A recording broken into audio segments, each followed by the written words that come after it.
We are going to return to our story now on the wave of violence that's been sweeping the Middle East.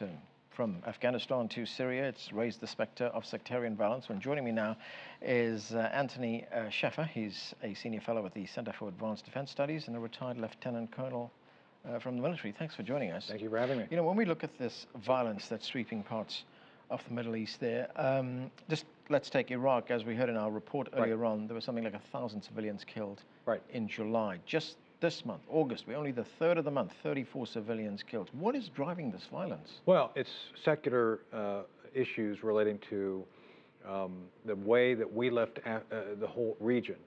Let me be very clear on this. Iraq was one of the nations we were trying to help reestablish the democracy. And you have the Sunni and Shia Muslim elements, which are actually the ones clashing right now. So what you're seeing here is that you have elements who are essentially outside the government, who have been essentially shoved out of the government after we left, and now they're attacking the government. So you have a very pro-regime to the Iranians in power right now. The Saudis are unhappy about that. So you see this larger geopolitical unrest unfold as well. So you have religious issues, you have political issues, all coming to head at the very same time. And 3 years ago, we were still moderating that. We were essentially the thing that was keeping it all kind of moving forward, often slowly at times, but still moving forward in a positive way. Now that we're gone, you see these elements coming together in such a way that is very harsh, and I think it's going to get worse. Right, so what we're seeing here is part of that broader conflict that is taking place between Shias and Sunnis. Absolutely.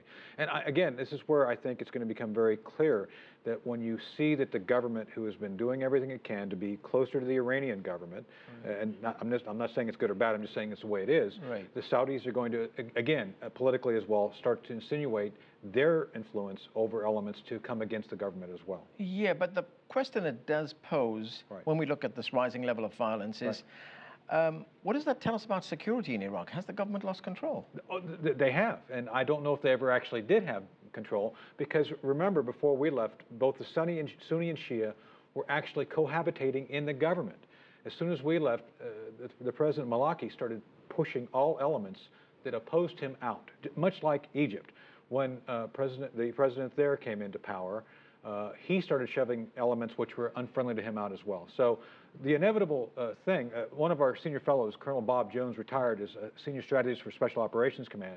He talks about the fact if you're not engaged in the government process, you will attack the government process. And that's what we're seeing here across the region. If you are excluded from having a political dialogue, you will pick up and you will have an armed dialogue. And right, good point. Neither of these governments were inclusive, as we would say. That's exactly right. Right, now we also see a resurgence of Al-Qaeda in Iraq. I mean, we saw that pretty spectacular attack on the prison.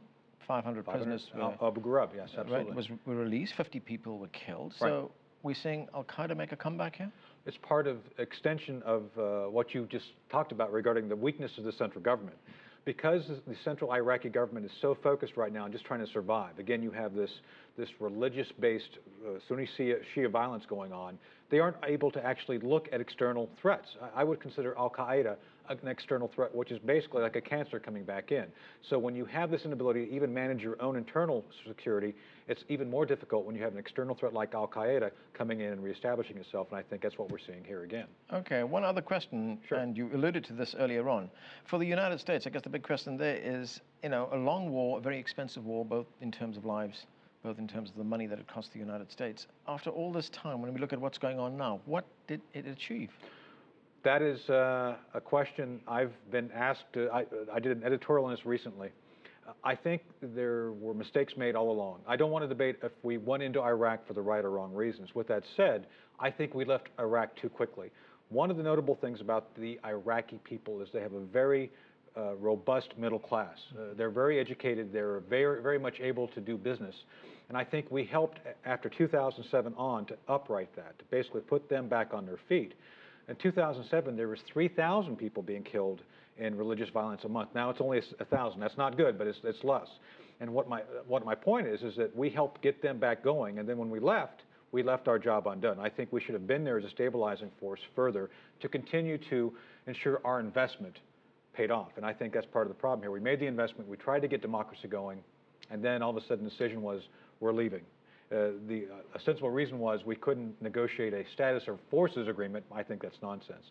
There was a desire politically to leave the country, and that's what we did. You also had public opinion against staying. We did, but sometimes public opinion should not dictate strategy, which is in your country's long-term interest. I want to ask you this. We Sure. don't have much time left, but is the same mistake going to be made in Afghanistan? General Joe Dunford's in charge. He's a great general. He's right now working the troop level issues. I'm hearing that he'll probably want to keep some level of troops there past 2014. I'm working with other members of Congress on this very issue. I see us not leaving completely at 2014. I think there will be something more left in Afghanistan than what we left in Iraq when we left. Okay, so let's leave it there. Thanks for joining us. Thank you for having me.